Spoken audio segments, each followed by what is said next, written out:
Matthew Vaughn recently did an interview where, he's got Kingsman Secret Service coming out, which is based on a comic book, and it's getting some great buzz.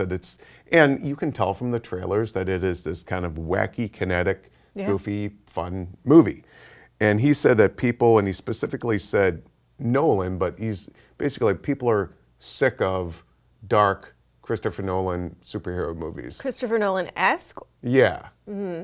Well, I guess my comment to that, the first one would be, how many Christopher Nolan-esque superhero movies have we actually seen? Yeah. Because the only one, and correct me if I'm wrong here, because we're talking about superheroes, not just, like we were talking about every movie based on a comic book ever, then we'd be including like A History of Violence and Road to Perdition. So superhero movies, the only one that I can really think of that was sort of in that vein was Man of Steel. Yeah. So I think that's an odd statement to say in that regard, because it's like, well, most of them have been either mixed tones, which I think is what Marvel really does. Yeah. They have elements. And the X-Men movies too have been and like the that. X-Men movies have mixed. And exactly, like X-Men Days of Future Past certainly had dark elements to it, and it had very fun elements to it as well as dealing with it. The Amazing Spider-Man movies are a bit of that sort of like trying to have it both ways thing, Like yeah, I agree. And maybe he's kind of meaning that. I don't know. I don't want to speak for him. But I mean, I really think it's an interesting thing to say. I like him a lot as a director, by the way.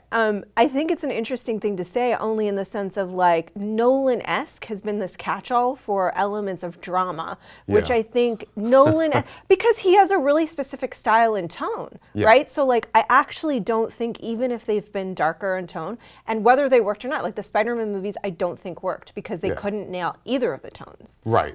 Much less merge them. And I think it's a little, complaining about a dark Batman movie is kind of, that's kind of what he does, but, we did have, the Burt movies were dark, but they had their kind of fun, goofy kind of qualities too. And then we've clearly seen 2 Batman movies that were played very light and campy.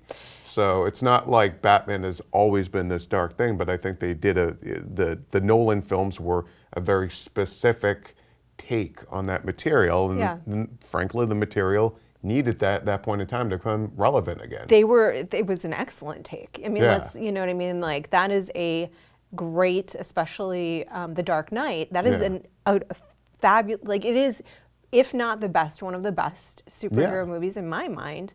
To date. I mean, my favorite comic book movies are the Dark Knight trilogy. I mean, I love all the Marvel movies. Captain America, Winter Soldier, which is a darker film for Marvel. But I think it's a little. I think saying like people have had it with dark superhero movies. No, I think they've had it with ones that are dark but don't offer any sort of fun in there too. I mean, I think saying you can't ever really, no more dark superhero movies. People just want it light and frothy. We'll see.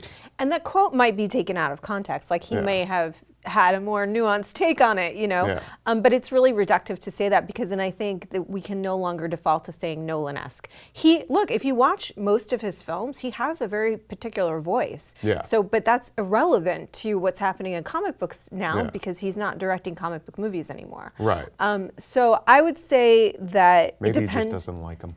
Well, I don't know, but it depends on the British thing. It depends on the material, right? I think that people felt uncomfortable a little bit with the tone of some people, not everyone, the tone of Man of Steel, because they were like, well, this is Superman, and Superman has a different feel to him than what we're seeing here. I think it didn't have to do with the tone of the movie; it had to do with the tone of the movie and the marriage to that character. Right. So I think it really, really depends on the material, and I feel like if anything, that The Expanse, like it's reductive to say that, and I feel like if anything. What a comic book movie and a superhero movie can be is widening, not narrowing. Right. Well, folks listening and watching, we want to know if you think that our superhero movies too dark or too Nolan-esque to keep flogging that horse. So let us know in the comments.